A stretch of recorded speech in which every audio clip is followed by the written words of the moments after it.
bonsoir à tous, parce que ce soir, on va s'intéresser à un sujet qui nous a interpellés en tant que facilitateur en intelligence collective. C'est le moment où le jeu parle au nom du nous. Et vous le savez, Elisabeth et moi avons construit un index qui s'appelle l'index MeTooWe. Et cet index mesure la capacité de chacun d'entre nous à être prêt pour l'intelligence collective. Et dans ce modèle, il y a une partie lumière et il y a une partie ombre.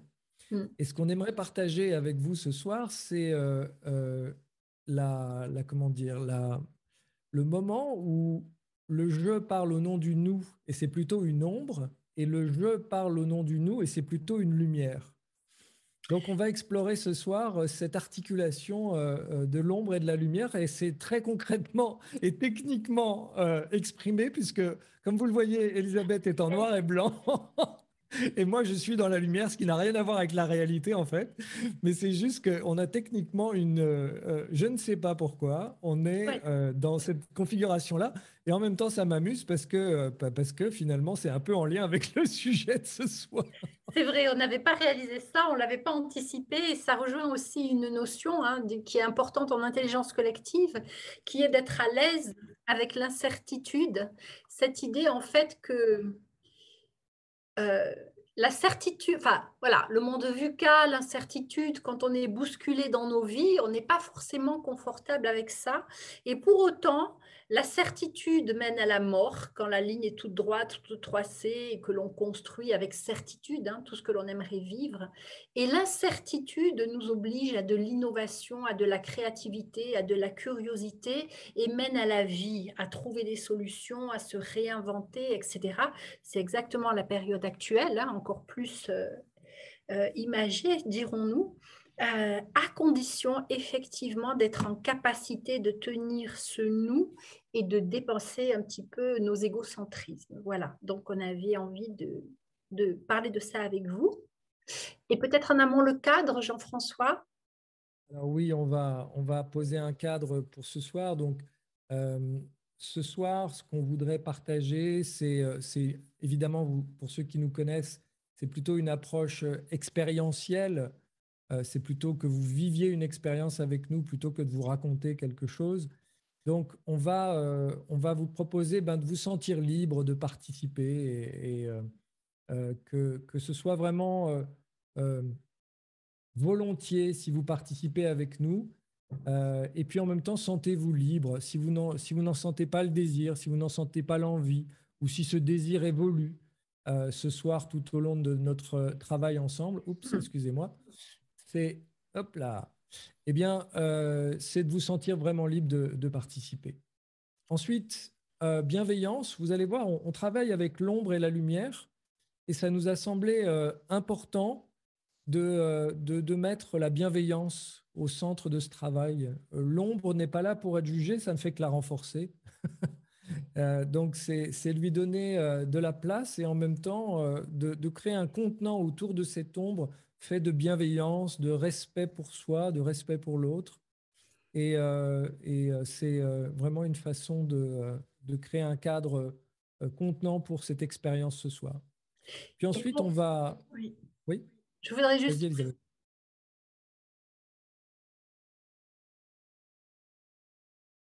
Ah, est-ce que vous entendez, Elisabeth?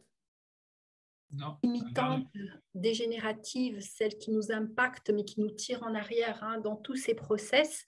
Euh, tout est OK, tout est à accueillir, ce qui est porteur, ce qui est plus difficile. Voilà, c'est ce qu'on image avec ces mots ombre et lumière. Et puis ensuite, eh bien, même si Elisabeth et moi, on a une idée de ce qu'on va faire ensemble ce soir, eh bien, ce qui va s'y passer relève de la co-responsabilité, c'est-à-dire que il va s'y passer ce que chacun d'entre nous y met. Vous le savez, en intelligence collective, la somme, le tout est plus grand que la somme des parties. Donc, ce qui va se produire, eh bien, on ne sait pas non plus, même si on a une intention, on ne sait pas non plus dans quelle direction nous allons aller précisément. Et puis enfin, ce qu'on souhaite aussi, c'est que ce soit le plus confidentiel possible. Alors évidemment, ce webinaire est enregistré, donc pour les personnes qui ne souhaitent pas apparaître sur l'enregistrement. N'hésitez pas à éteindre votre caméra, à ne pas faire apparaître votre nom. Comme ça, votre confidentialité est respectée aujourd'hui. Super. On y va? Alors, on y va. On y va. Alors, je vais commencer par partager mon parcours. Et une partie de ce parcours a commencé quand j'avais 15 ans. Je ne sais pas si vous vous souvenez de cette époque de Jacques Salomé. Cette époque où Jacques Salomé était au cœur. Je vois Marie qui fait oui avec la tête. J'ai commencé mon cheminement de développement personnel avec Jacques Salomé et puis avec ses livres que je trouvais formidables. Il avait toujours des titres absolument géniaux. Si je m'écoutais, je m'entendrais.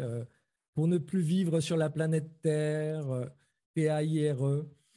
Et ce qui m'avait marqué chez lui, c'était l'importance de se réapproprier sa propre voix et l'importance d'apprendre à dire je plutôt que de parler. Alors, c'était sa façon à lui de dire. Hein. Il disait plutôt que de parler sur l'autre en disant tu, de parler à l'autre en disant je et en étant vraiment dans un espace où le je parle. Et je trouvais ça tellement sain à un moment donné de se réapproprier sa propre parole plutôt que de projeter ça sur les autres à travers tous les jugements qu'on peut avoir. Tu dois pas, il devrait pas, il aurait dû, il aurait pas dû. Et donc c'était ce dialogue entre parler sur l'autre et parler à l'autre qui m'avait beaucoup marqué. Et je trouvais ça très bien aussi parce que à un moment donné, je m'apercevais que, et c'est ce que j'ai continué de découvrir parfois dans mon parcours de facilitateur, je me suis rendu compte qu'il y a des gens qui parlent facilement au nom du nous et qui ne sont pas légitimes pour le faire. Et ça, avec Elisabeth, on l'a exploré et on l'a vécu. À quel moment le je prend la place du nous? Et c'est une richesse pour le nous, parce qu'effectivement, c'est un jeu qui devient un peu le porte-parole du nous, mais aussi à quel moment je dois retrouver ma place de je, parce que je ne suis pas le nous, et que je ne peux pas parler au nom du nous. Et ça, pardon. Vas-y, Elisabeth, vas-y. Voilà. Ça, c'est la dimension, effectivement, où le jeu existe. Et en fait, dans notre avancée ensemble avec Jean-François et dans mes prises de conscience, moi, je viens un peu de l'autre pôle, de l'autre polarité, ou que ce soit individuellement quand j'étais petite ou après au fil du temps dans l'entreprise. Il y a des personnes, et j'en faisais partie, qui avaient du mal à s'exprimer au nom du jeu. Quelles qu'en étaient les raisons, quelles qu'en étaient les causes de l'introversion, la peur de dire des bêtises dans les équipes, dans les organisations, des positionnements un peu hiérarchiques, ou enfin, quelle qu'en soit la raison, le symptôme est le même, c'est-à-dire que le jeu n'existait pas dans cette phase-là. Donc, vous voyez, au niveau de Jean-François, c'était le jeu existe, il y a un éveil, une éducation, une culture, des rites qui posent le jeu. Et parfois, ces jeux se prennent pour le nous. Et de l'autre côté, quelles qu'en soient les raisons, aussi une éducation ou de la timidité, etc., c'est l'absence du jeu. Et là, le jeu n'existe même pas dans le nous. Hein, et on aboutit à la même situation où de toute façon le nous est vrillé. Et cette articulation-là, elle nous semble vraiment, vraiment importante. Dans l'index MeTooI qu'on propose, l'idée, elle est assez simple. C'est que comme les stades de développement de l'enfant va naître en posture de dépendance. Il va être totalement dépendant de son environnement. Et un de ses enjeux, ça va être la capacité à créer la confiance avec son environnement. Suis-je dans un environnement sécure? Suis-je dans un environnement qui peut nourrir et m'aider à nourrir mes besoins? Et l'enfant, ensuite, va devenir adolescent. Donc, ça va être l'étape de contre-dépendance. Et dans cette contre-dépendance, oui, j'ai construit la confiance pour construire un jeu. mais qui est un jeu encore en réaction par rapport à toute cette phase de dépendance où je me suis construit comme. Je me suis construit en mimétisme avec mes parents, mes oncles, mes tantes, mon professeur d'anglais. Et donc je vais quelque part. Je ne suis pas encore totalement autonome ou indépendant, en tout cas parce que je suis en réaction. Et la troisième étape, c'est le jeune adulte qui va devenir indépendant, qui va devenir, et si les stades précédents sont bien passés, ben je vais un peu faire la synthèse de ce que je garde du meilleur de mon histoire. Et puis, je veux aussi me différencier de mes parents, de mes aïeuls, parce que je prends ma propre responsabilité. C'est la phase d'indépendance. Et l'adulte mûr en tout cas, c'est l'adulte qui est interdépendant. C'est celui qui a la capacité à non seulement tenir debout tout seul, euh, et en même temps la capacité à se relier aux autres. Et pour nous, ce dont nous allons parler ce soir, cette articulation du je et du nous, eh bien, c'est cette capacité, quand le je parle au nom du nous dans l'ombre, c'est que parfois on est encore dans cette phase où il y a une confusion entre le je et le nous. C'est-à-dire que ce que je ressens, ce que je perçois, ce que je vis, eh bien, j'ai l'impression que tout le monde le vit. Et si on reprend ça à l'échelle du développement de l'enfant, eh bien, on voit très bien des enfants qui se mettent à pleurer. Quand j'étais infirmier, j'ai fait des stages en pédiatrie et on voit très bien ça quand il y a un enfant qui se met à pleurer, les autres enfants se mettent à pleurer parce qu'à un moment donné, il y a une confusion. Ils ne savent pas qui pleure en fait. Et c'est comme si cette absence de frontières entre le soi, entre moi et le monde autour de moi, eh bien, je suis dans cette confusion. Donc, s'il y a un bébé qui pleure, bah, ça doit être moi. Et parfois, on a l'impression que dans certains collectifs, on retrouve cette dynamique-là où le je et le nous sont dans une forme de confusion. Si ce n'est pas moi, c'est les autres. Si c'est les autres, alors ça doit être moi aussi.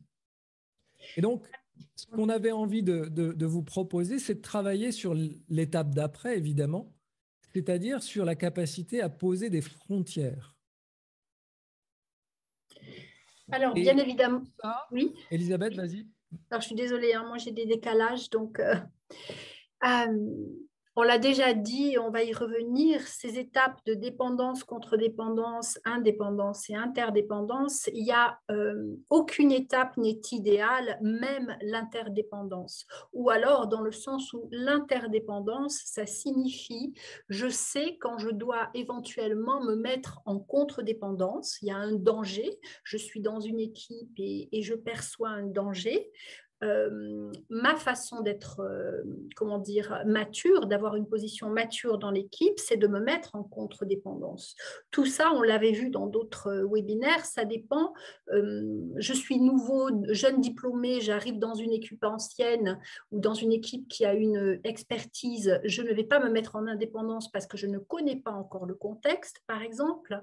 Ou bien je suis ancien, je connais bien mon métier, je suis dans une équipe qui est mature et je me mets en dépendance pour X raisons, donc je ne m'investis pas à un juste niveau dans l'équipe.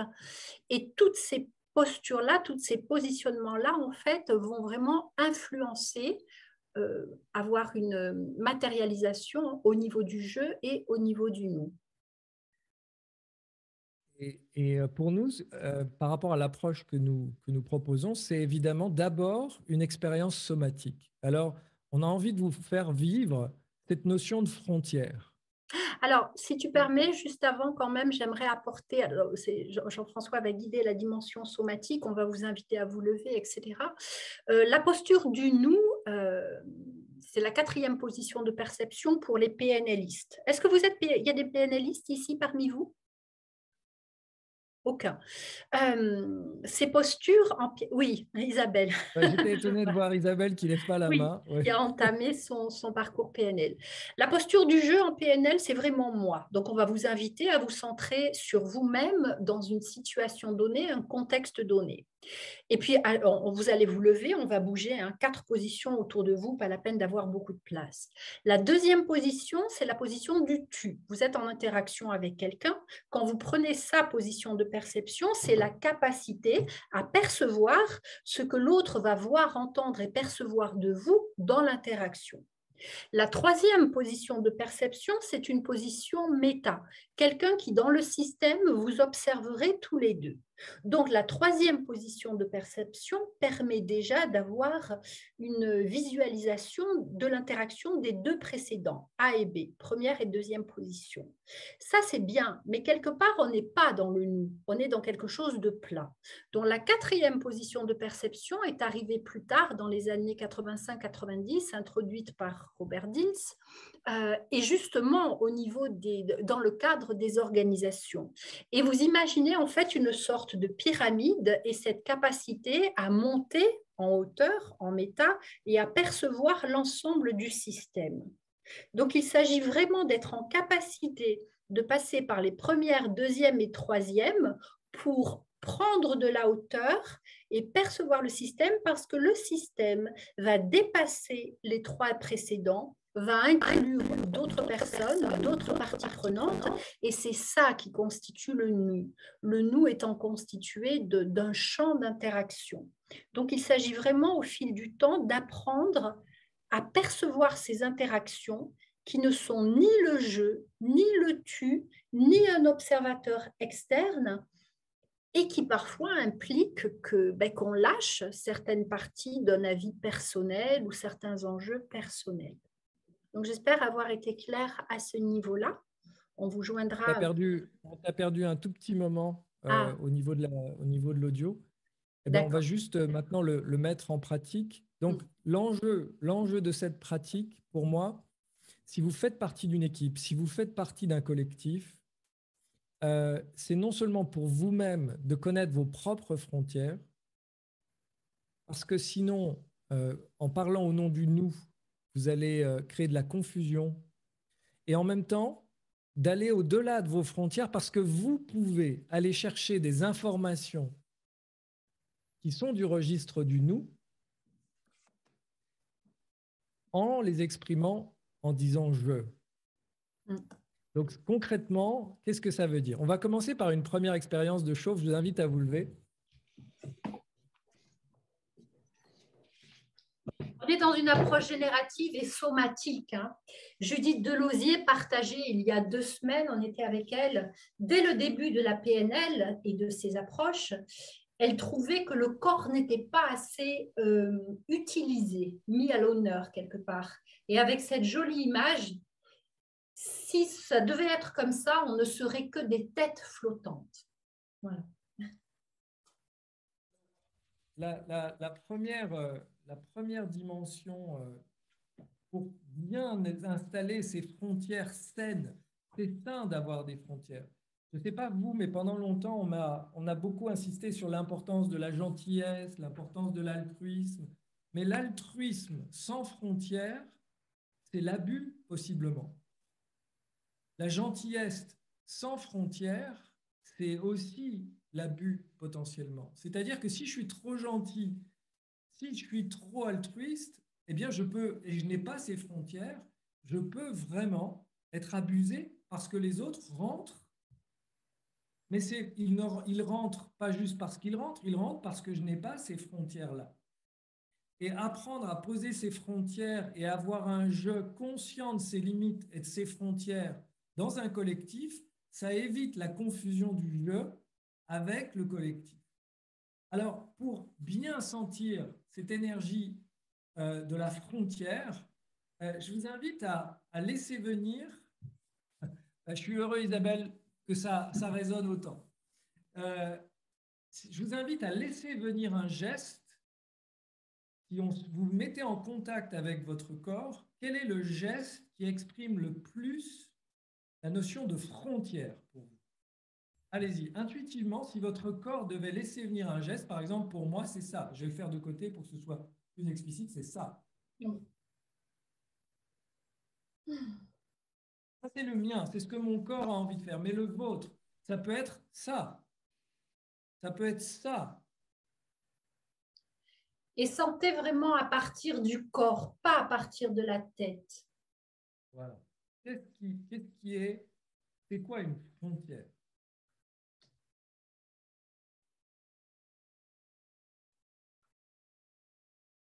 Il les peut y bras, avoir par une exemple, combinaison de plusieurs gestes aussi. Ok.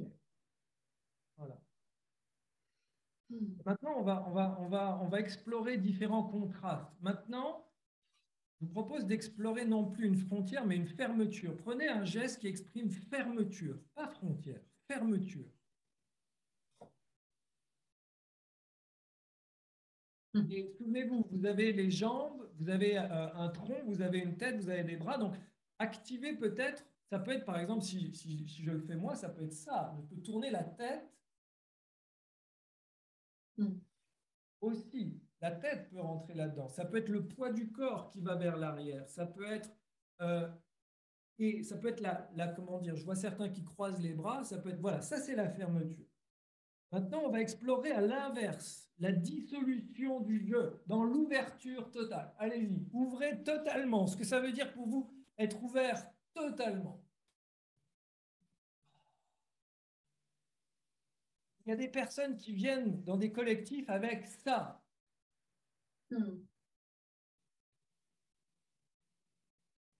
Ça peut être extrêmement délicat d'être dans cette posture-là. Et maintenant, on va contraster les deux. Je vous invite à reprendre fermeture pour vous et à sentir l'énergie de la fermeture. Qu'est-ce que ça demande intérieurement d'être fermé? Et ensuite, de passer à ouverture totale, ressentir ce que ça produit à l'intérieur. À nouveau, fermeture. Ressentez le contraste. Ressentez la différence entre les deux. Et vous avez peut-être des images qui vous viennent pendant que vous faites ces gestes. Ouverture complète. Et maintenant, je vais vous inviter à sentir ce serait quoi l'espace juste entre les deux. C'est quoi l'espace de la juste ouverture et de la juste fermeture? C'est quoi cet espace de frontière, de limite?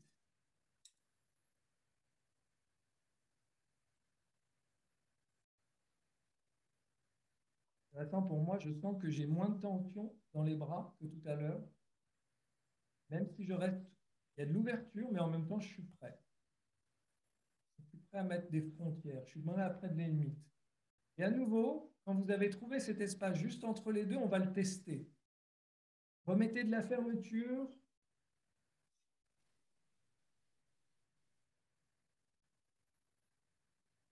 Remettez l'ouverture. Et trouvez l'espace entre les deux. Le juste espace où il y a autant d'ouverture que de fermeture et de limites.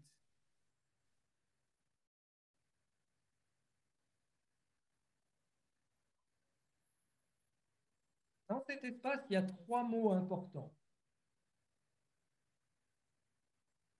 Dans cet espace, et je vous invite à les ressentir avec votre corps, il y a le mot non.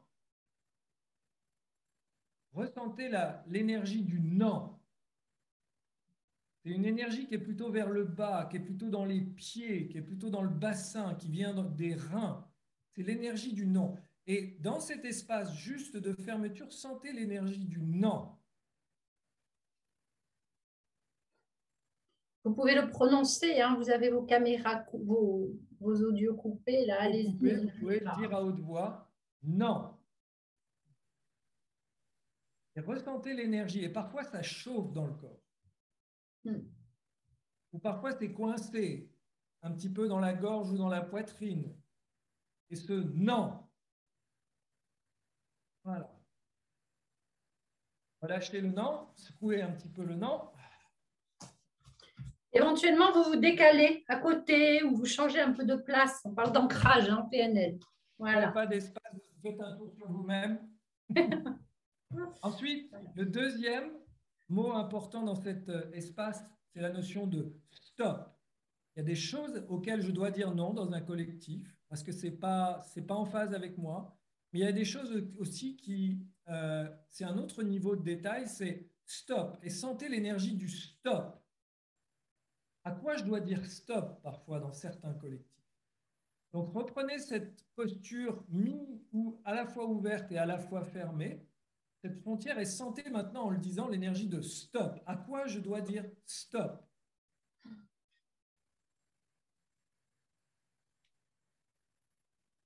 Peut-être qu'en disant ce mot, votre geste va évoluer. Stop. Voilà, on a été jusque-là, mais à partir de maintenant, c'est stop. À quoi je dois dire stop?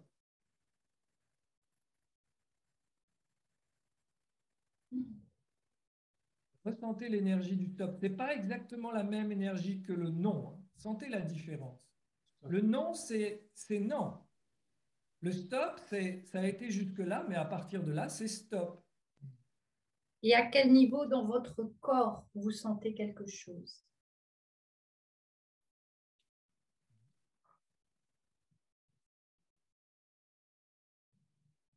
Ressentez les nuances. Intéressant, pour moi, le stop, il y a un pied en avant et un pied en arrière qui s'est installé. Alors que dans le non, j'avais les deux pieds parallèles. Je vois Marie qui fait oui avec la tête. Mais voilà, c'est intéressant. Le stop, il est autrement dynamique. Parce que oui, on a dit oui, on a dit oui, on a dit oui, mais là, à partir de maintenant, c'est stop. Dans le non, c'est définitif.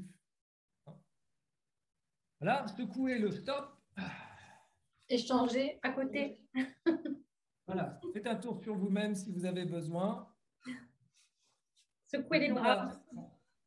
On va explorer la troisième notion de limite qui est, reprenez cette position à la fois ouverte et fermée et ressentez la notion de attends.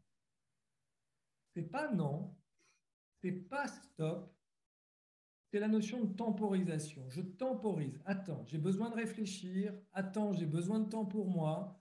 Attends, j'ai besoin que ça résonne. J'ai besoin de sentir si ça me parle. Et sentez quel geste vous vient à partir de là autour du attends. Et par exemple, ce qui vient, ouais, il y a quelque chose qui devient souple. C'est attends, attends, attends.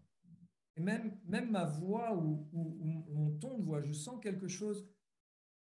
C'est pas l'énergie du non, c'est pas l'énergie du stop, c'est attends, attends. Et dans un collectif, la capacité à dire attendez, j'ai besoin de sentir, j'ai besoin de savoir si ça résonne pour moi, j'ai besoin de savoir si ça me parle, j'ai besoin de savoir si j'ai envie d'y aller.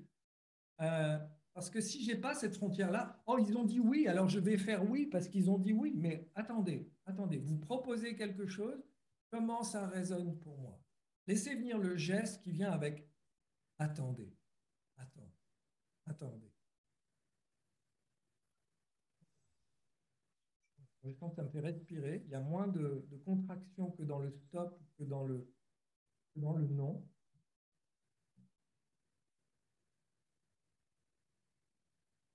Quand je suis dans un collectif et que j'ai cette capacité à dire non, à dire stop, à dire attends, j'ai des frontières et des limites qui sont claires pour les autres autant que pour moi. Et apprendre à les poser, apprendre à les déposer au sein du collectif, eh bien, ça permet de clairement savoir qu'est-ce qui est de moi, qui va vers le collectif, ou qu'est-ce qui est du collectif qui vient vers moi et que je vais filtrer. Avec non, ça vient du collectif, c'est pas pour moi. Stop, ça j'étais OK avec ça, mais ça maintenant ça n'est plus vrai. Ou alors attendez, j'ai besoin de savoir où j'en suis, j'ai besoin de ressentir, j'ai besoin d'être avec moi. Et d'avoir ces frontières et ces limites, ça évite que le je se prenne pour le nous et que le nous, finalement, se confonde avec le je parce que justement, ces frontières sont claires et ces limites sont ressenties. Et c'est très, très, très comment dire, c'est vraiment une expérience. Parfois, on peut être dans des nous où on peut se fondre dans le nous. Et c'est comme si on s'oubliait. Alors, Et c'est vrai, ouais. à partir de là, donc, où vous avez perçu dans votre corps la nécessité de ressentir et d'affirmer votre je, En intelligence collective, il faut que le je existe pour que le nous existe. En complément, on va vous inviter à passer à travers ces 4 positions. Le je, le tu, l'observation, l'observateur, pardon, et du coup le nous. Parce qu'il s'agit autant de ressentir cette frontière intérieure que de ressentir les autres pour ressentir le nous. Alors, ce que je vais vous faire, c'est vous inviter à penser à une situation, un contexte à laquelle vous appartenez, auquel vous appartenez ou que vous avez accompagné. Donc, soit vous appartenez à un groupe, une équipe, soit vous accompagnez ce groupe, cette équipe, ça peut être aussi dans le passé. Et je vais vous inviter à choisir plutôt une situation un petit peu difficile. Sur une échelle de 1 à 10, on va dire 5, pas plus, si possible. Et si possible aussi une situation donc, où vous n'étiez pas forcément tous d'accord, où il y avait quelque chose qui apparaissait dans le système. Est-ce que vous avez cette situation? Juste peut-être un petit geste de la main. Et les personnes qui sont en caméra off, vous cliquez peut-être sur le pouce, par exemple.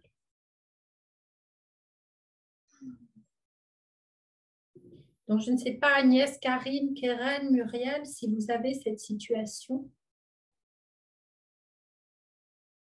Super, merci Muriel. Pour les autres, vous l'avez? Raphaël? Non? C'est oui ou non, Raphaël? Oui, super. Merci. Là aussi. Donc voilà, là, je vais vous inviter à l'endroit où vous êtes, c'est le jeu, c'est vous. Donc, je vous propose vraiment de voir ce que vous voyez à l'époque, d'entendre ce que vous entendiez, de ressentir ce que vous ressentiez, vraiment d'être associé à ce moment-là, à la scène, avec vous, votre jeu. Qu'est-ce qui se passe pour vous? Vous testez un petit peu la situation. Donc, prenez votre temps, quelques secondes. Il y a des couleurs, il y a des odeurs, il y a des bruits, il y a vraiment tout votre environnement. Et si vous dites quelque chose, vous vous associez vraiment à ce que vous disiez. Et puis, à partir de là, je vais vous inviter à faire un pas de côté, enfin ailleurs qu'à l'endroit où vous étiez. Et vous êtes en position B, donc quelqu'un avec qui vous interagissiez dans l'environnement ou quelqu'un d'autre que vous qui était en train de parler ou de faire quelque chose et qui vous voit. Donc là, c'est le tu. Hein? Qu'est-ce que cette personne voit de vous? Qu'est-ce que cette personne entend de vous? Qu'est-ce que cette personne perçoit de vous? Et potentiellement aussi de l'environnement, de ce qui se passe dans le champ à ce moment-là. Donc là, l'idée, c'est que vous preniez conscience d'autres perceptions, d'une autre perception, même si elle ne vous convient pas, même si elle est autre que la vôtre.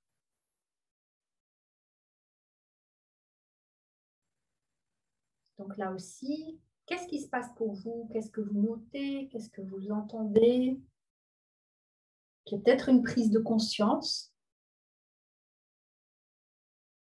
Qu'est-ce que vous voyez que vous n'avez peut-être pas vu à l'époque? Qu'est-ce que vous entendez que vous n'avez peut-être pas entendu à l'époque? Et qu'est-ce que vous percevez de la même façon que vous n'aviez peut-être pas perçu?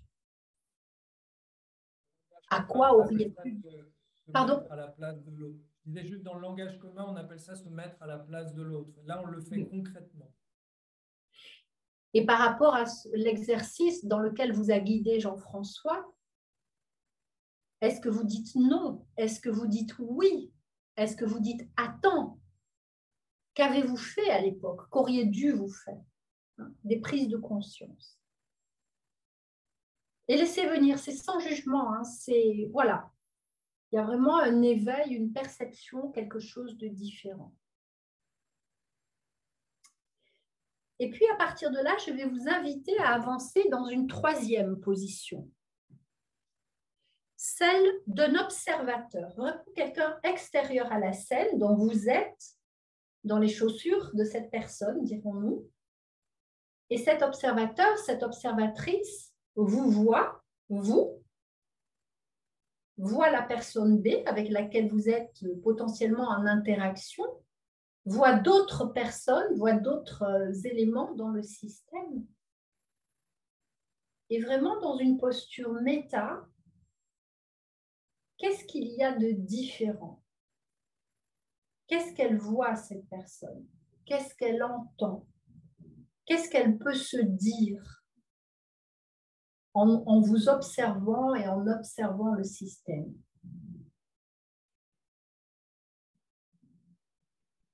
Toujours pareil, en pensant aux gestes, oui, non ou attends. Qu'est-ce qu'elle a envie de dire, cette personne? Qu'est-ce qui émerge pour elle?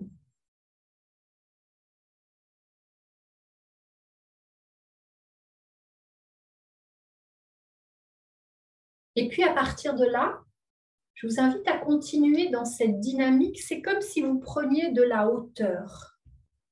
Vous atteignez cette quatrième position, vraiment du nous, de l'ensemble du système.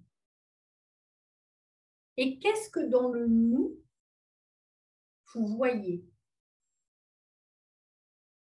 Qu'est-ce que dans le nous, vous entendez?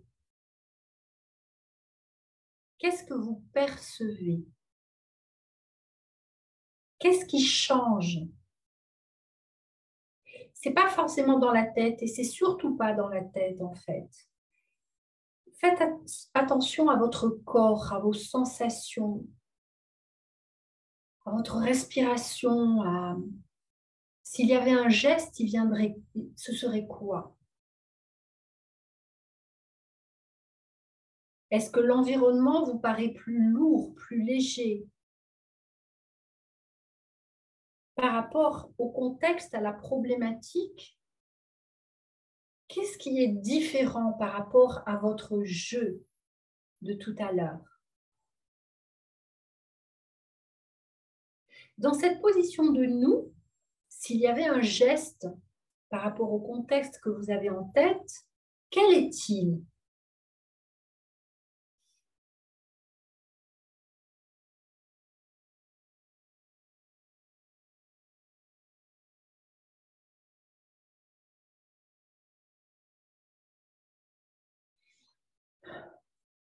Et si maintenant vous reveniez dans votre position du jeu,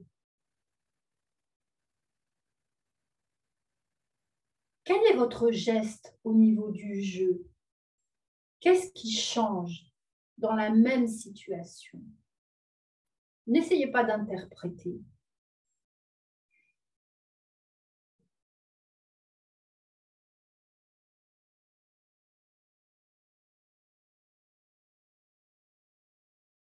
Et je vais vous inviter à faire 2 ou 3 allers-retours entre le nous et le je. Et à laisser venir vos gestes à chaque fois.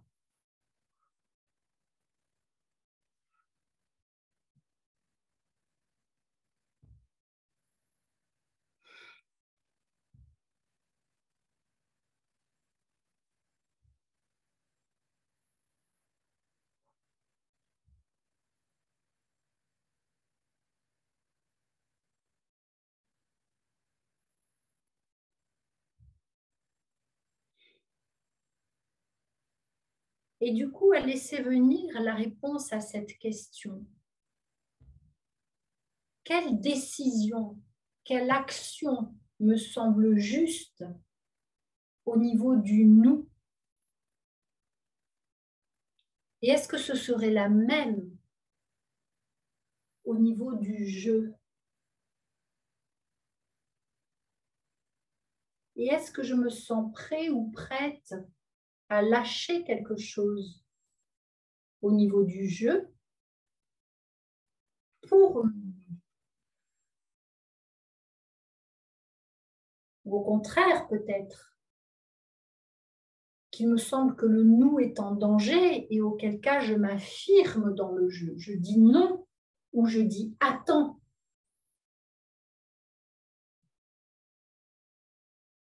En fait, là, ce qui compte au-delà des réponses, c'est que vous sentiez dans votre corps les différences entre la posture du nous, la posture du jeu et le lien avec ce que vous a apporté Jean-François. Le oui, le non, le stop, le attends.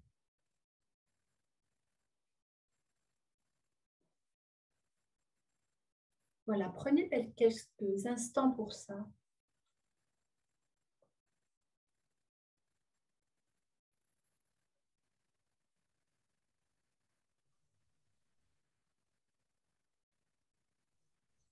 Et quand vous êtes prêts, effectivement, je vous invite à vous rasseoir.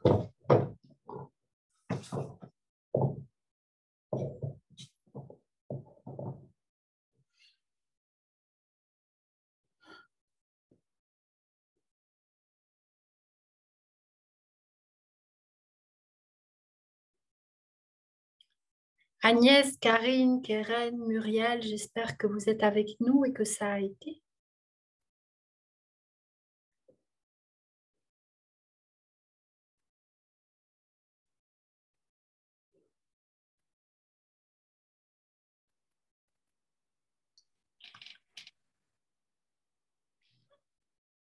Jean-François? Je vraiment rentrer dans l'exercice. Oui, je peux continuer si tu veux. Et vraiment, en fait, les prises de conscience de malade. Alors, on ne t'entend pas très bien, juste ça peut-être. Hein, si attends, il faut que je remette mon micro. Voilà, faut que je remette mon micro par là. Oui, je disais, je viens de rentrer dans l'exercice. Je suis rentré dans l'exercice plus que je ne le pensais. Et là, je suis avec les prises de conscience qui vont avec.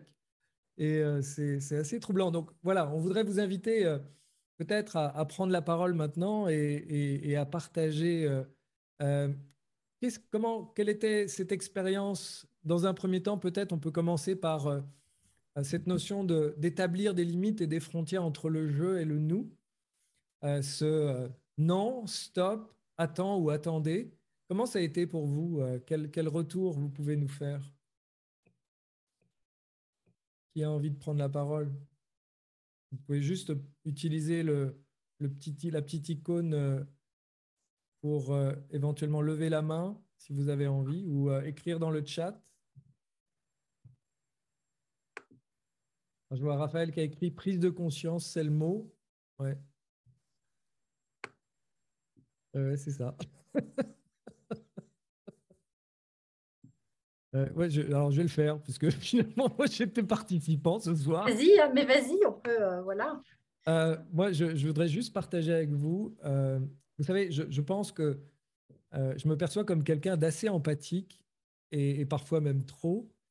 Et j'ai pu vraiment sentir la différence entre être empathique et vraiment se mettre dans les chaussures de l'autre. Et, c'était assez troublant parce que vraiment, ne pas. Parce que parfois, quand je suis empathique, je reste en position 1. C'est toujours moi qui sens. Quand je me mets en position 2, je me mets vraiment à la place de l'autre. C'est plus moi qui ressens. C'est quand même moi qui ressens, c'est sûr, mais depuis la posture de l'autre, pas depuis la mienne. Et quand je me suis aperçu de ce qui se passait de son point de vue, je me suis dit, oh merde, quand même. Et alors, ce qui était très beau, et j'ai beaucoup aimé, Elisabeth, je suis vraiment participant ce soir. Ce que j'ai beaucoup aimé, c'est quand tu nous as ramenés dans la position 4, et ensuite tu nous as fait aller retourner dans la position 1, c'était un sentiment et un geste d'humilité qui est venu. Et qui était très beau et très agréable à vivre. C'est comme si quand j'étais au début de cet exercice, c'était j'avais raison et il n'y avait que moi et j'avais raison d'être comme j'étais et de penser ce que je pensais. Et à la fin, c'était ouais, je comprends mieux. C'était très chouette. Merci Elisabeth pour ce Avec webinaire. plaisir. Hein. En fait, la magie de ces approches, c'est qu'on a beau les connaître, les exercices, où à chaque fois, on découvre des choses différentes. Donc, et est-ce que vous avez vécu, est-ce que vous voulez nous partager? Donc, effectivement, Isabelle, les émotions, voilà, ça, c'est où est-ce que ça se positionne dans votre corps? Moi, ce que je voudrais surtout savoir, c'est qu'est-ce que vous avez perçu entre le jeu et le nous? Parce que dans les équipes en intelligence collective ou quand on est facilitateur en intelligence collective, tout le monde peut acquérir cette capacité. Et il y a quand même aussi beaucoup de cas où on voit les personnes parler en termes d'ego, d'égocentrisme et de rejet. Donc, est-ce que vous avez perçu des choses différentes entre le jeu et le nous? Oui, Marie. Je veux bien vous faire part de mes ressentis. D'abord, j'ai été intéressée à ce que vous reveniez sur les 4 positions, ce qui permettait de replacer et de mieux aller comprendre en fait comment je plaçais le oui, le non, le stop et l'attente. Et alors, il y a une chose que j'ai particulièrement vécue, c'est quand j'ai fait l'aller-retour entre le nous et le je, c'est-à-dire ce que disait Jean-François tout à l'heure, c'est-à-dire la dernière, j'ai ressenti une douleur au bas du dos. Et cette douleur-là, pourquoi? Parce qu'en fait, j'étais persuadée dans la situation du jeu, bien sûr que j'étais totalement et dans la juste position de ce que je pensais à ce moment-là. Et le retour m'a bien fait comprendre que j'avais peut-être pas tout à fait bien vu le nous. Et que j'étais dans une position tellement haute à ce moment-là que j'ai pas pu voir toute une partie de la détresse du nous. Voilà.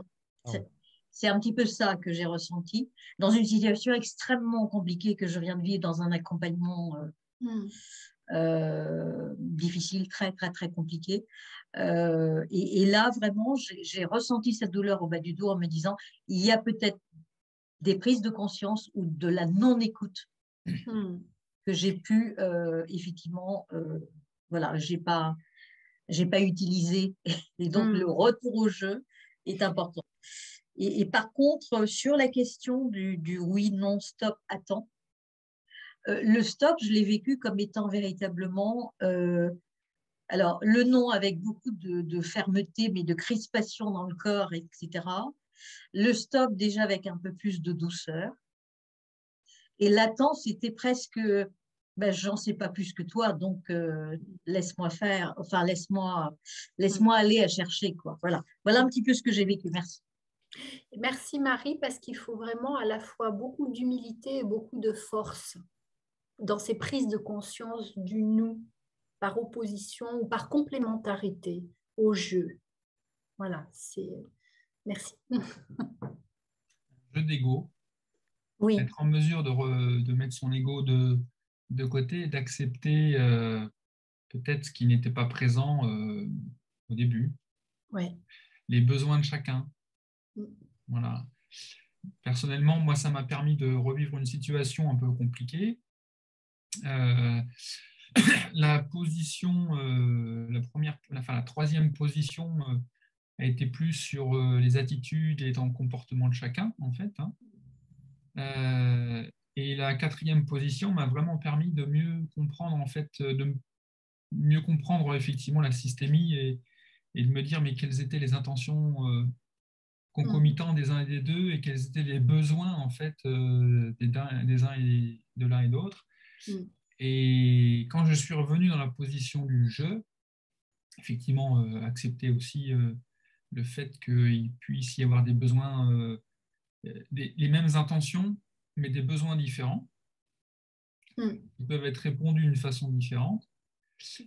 Et en même temps, quand je suis reparti dans la position du jeu, ben, j'étais en contact aussi avec mes besoins du moment, qui était que j'ai réagi comme ça parce que c'était mes besoins du moment et il fallait absolument que qu'ils existent aussi, quoi. C'est ça. Et donc, quand je suis reparti dans la position du nous, voilà, ça me permet aussi de développer aussi un peu plus l'empathie de l'autre quand je suis passé dans la position de deux, mais la position du nous, effectivement, permet cette prise de recul aussi sur les choses et Oui. ouais, un peu plus, ça m'a permis effectivement de prendre de la hauteur sur la situation et de mieux comprendre les besoins des uns et des autres, quoi. Et comme tu le dis, Raphaël, le jeu n'est absolument pas à nier parce que ça commence par respecter ses propres besoins. Si on ne le fait pas, on est en perte d'équilibre, on est en déperdition d'énergie et on ne peut même pas accéder au nous. Parce que le jeu, il est bien dans le nous. Et ce qu'on vous dit là, on l'expérimente aussi souvent avec Jean-François ou dans les accompagnements, dans les exercices, dans les processus, dans les échanges. Si jamais l'un ou l'autre, on est en déséquilibre, parce que fatigue, parce que surcharge, parce que impacté par X situation, ben le nous est moins efficace. Et ça, c'est aussi du vécu, hein, des prises de conscience. On peut pas, enfin, on est obligé d'avoir ces prises de conscience pour le partager, sinon ça reste abstrait. Et j'aimerais savoir aussi, en continuant un peu l'exploration, peut-être, est-ce que vous avez senti cette montée en puissance entre le je, le tu, le méta et le nous? Voilà. Et ça, comme disait Jean-François tout à l'heure, même un accompagnant, je me disais, mais qu'est-ce qui se passe, quoi? Moi, je le ressens aussi. Et à chaque fois, c'est... Oui, c'est bluffant, hein. C'est Ouais. bluffant. Ouais. Bon. Voilà, tu C'est as de animé l'admiration qu'on a, hein, pour ces approches, hein. C'est pas, j'espère que vous Ouais. l'entendez bien, c'est de l'émerveillement, quoi. C'est, la Ouais. montée en puissance fait mal aussi. Oui, Isabelle. Oui. Oui. Et C'est que quand... dans le système, il y a un espace qui est en douleur, qui a mal, oui. Oui, oui, et, et l'important, encore une fois, c'est de créer un contenant pour accueillir cette douleur. Elle a quelque chose à nous dire. Et j'ai beaucoup aimé ce qu'a dit Raphaël autour de quel est le besoin qu'il y a derrière la douleur.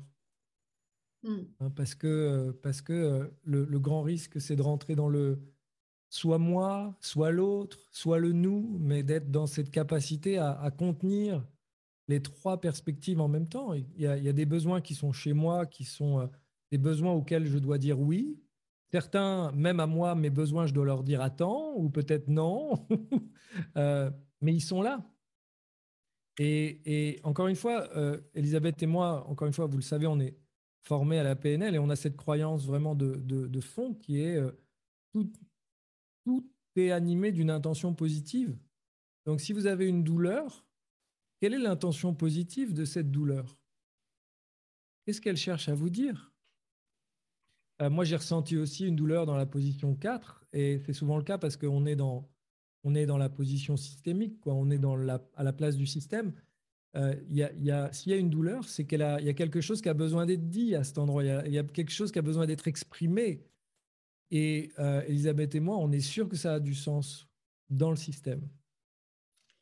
Et dans cet ordre d'idées, c'est la preuve aussi que vous êtes sur la bonne voie.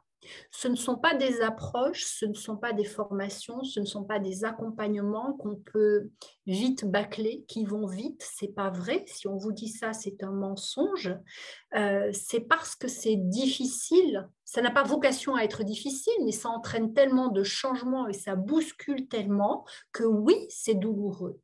Et à un moment donné, la douleur, on l'intègre et elle apporte ses propres cadeaux. On ne peut pas dire autre chose. Steve Gilligan et Robert Dill s'en parlent aussi, hein. Ils disent que les approches qui vont vite ou apparemment la solution est trouvée, c'est pas vrai. C'est pas un changement en profondeur et très vite on revient en arrière.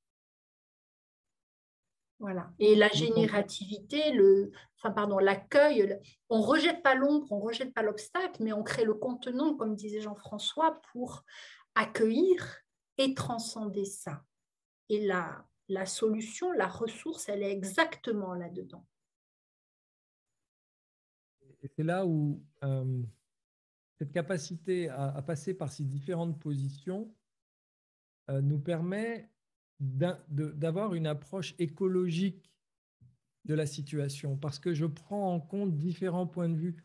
Quand Elisabeth disait les changements qui se font comme ça ne tient pas, Bah oui, bien sûr que je peux décider d'aller bien, j'ai envie d'y aller, mais il y a plein de parties de moi qui n'ont pas été prises en compte pour faire ce changement. Et je ne sais pas si vous avez décidé de changer des choses importantes dans votre vie, mais effectivement, quand on veut changer tout d'un coup, c'est plus écologique de prendre toutes les parties et d'avancer peut-être moins vite et de façon moins violente, mais en prenant en compte toutes les parties de soi et les parties du nous qui ont besoin, parce que bah, vous le savez, seul, on va plus vite. Donc c'est vrai à l'échelle individuelle, hein. Si c'est juste mon mental qui veut y aller, je peux y aller très vite. Mais ensemble, on va plus loin. Et c'est vrai à l'échelle individuelle, c'est que mon cœur aussi a besoin d'être pris en compte, il fait partie du nous. Mes sensations font partie de mon nous. Et peut-être que j'irai moins vite que juste avec mon mental, mais en tout cas, si j'y vais avec ma tête, mon cœur et mon mental, j'ai plus de chances d'aboutir parce que je prends en compte toute mon écologie. Ah bon, c'est un autre sujet. En tout cas, voilà, c'est génial. Excellent. Merci Jean-François. Enfin, ça me parle, moi. Génial. J'en suis heureux, ouais. Muriel, Keren, Karine, Agnès, envie de partager quelque chose? On arrive malheureusement un petit peu à la fin, un petit peu beaucoup même.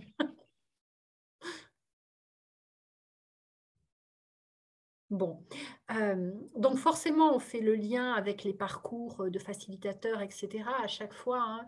Ça, c'est important quand vous êtes au cœur d'un système, quel qu'il soit, hein, professionnel, famille, sportif, peu importe, c'est vrai de partout, c'est de la systémie aussi, hein. Et bien sûr, en tant que facilitateur, en tant que consultant, en tant que formateur, le process est le même. Être en capacité de tenir ce nous ben pour être, j'allais dire, comment dire, pour que le meilleur émerge quelque part, que le meilleur émerge du nous. Et en agissant comme ça, c'est chaque individu aussi qui grandit au niveau du jeu. Voilà. Et sortir de l'illusion d'un nous qui est plutôt un nous fusionnel. Et ce que Elisabeth et moi on défend, c'est l'idée d'un nous mature, c'est-à-dire qui est basé sur ces différences. Et comment il y a une vision du nous qui est confusionnelle. C'est-à-dire il y a de la fusion, il y a de la confusion. On est tous pareils. Et ça arrive souvent dans les débuts quand on crée une association, un collectif. Mais très vite, ce qui va manquer, si on n'a pas ce réalisme et cette capacité à voir les différences et comment les faire travailler ensemble et voir les ombres aussi. Hein, ce qu'on peut voir parfois dans des éco-villages où les gens créent un éco-village, mais sans cette conscience et sans cette maturité. Mais c'est dramatique pour la vie de l'éco-village et pour les gens qui y vivent parce que certaines personnes le quittent parce que c'est plus comme avant, c'est plus comme au début, c'est plus. Mais la maturité de l'intelligence collective, pour qu'elle soit vraiment durable, elle doit passer par ce travail sur soi. Et c'est un leitmotiv que Elisabeth et moi on a, c'est que l'intelligence collective commence par l'intelligence émotionnelle, l'intelligence cognitive, l'intelligence somatique et relationnelle de tous. Donc c'est là où on va générer de l'intelligence du soi, ouais Raphaël, c'est ça, où on crée vraiment les conditions pour que l'intelligence collective soit durable. C'est facile d'être collectivement intelligent dans une lune de miel collective, mais c'est moins facile quand tout d'un coup arrivent les difficultés, surtout si on a construit l'illusion du groupe sur la fusion et l'absence de prise en compte des différences et l'absence de l'ombre. Donc voilà ce qu'on fait. Et voilà ce qu'on a fait ce soir. Merci Elisabeth. Avec plaisir, merci à toi. Et la bonne nouvelle, c'est qu'en fait, en agissant comme ça, c'est un travail permanent. En agissant comme ça, la magie, le côté porteur, le côté lumière, le côté waouh, les émergences, elles y sont tout le temps. Le corollaire, l'autre partie, c'est d'avoir la force de traverser et d'intégrer ces parties qui bousculent. Donc, voilà. Nous arrivons à la fin de ce webinaire. Vous allez recevoir le PowerPoint. Si vous voulez suivre les formations de facilitateurs ou les ateliers, toutes ces choses-là, les dates y sont portées. Et on a vu que certains parmi vous sont aussi inscrits jeudi soir au webinaire de Robert Dills et, oui, et Steve Gilligan. Donc, on vous reverra à ce niveau-là et avec plaisir de vous retrouver ou de répondre à vos questions. Merci beaucoup pour votre présence. Merci d'avoir, à ceux qui ont joué le jeu avec nous. Et on vous souhaite de continuer à explorer ces belles émergences dans les collectifs. Bonne Merci soirée à tous. À bientôt. Merci de votre présence. Au revoir. Au revoir.